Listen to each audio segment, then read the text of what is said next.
Hey, what's up, everybody? Welcome back to Tech Help Guys. Today I'm going to teach you how to fix your Ethernet speed on your computer if it's capped at 100 Mbps on Windows 10 and on Windows 11. So very quickly, what you want to do is go to Device Manager.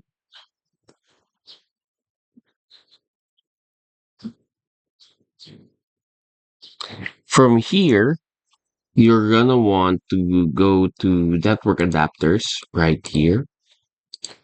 Click on the arrow drop down button. Click on your Ethernet controller, and then for double click on it. Go to Advanced.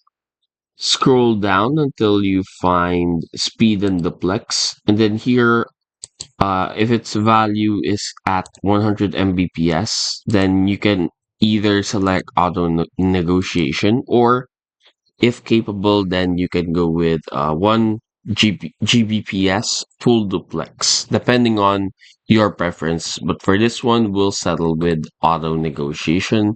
And then just click OK, and you're good to go. That's it. Hopefully, we were able to help you out on this. If we did, please do not forget to hit the like and, of course, subscribe button and follow us for more videos only here on Tech Help Guy.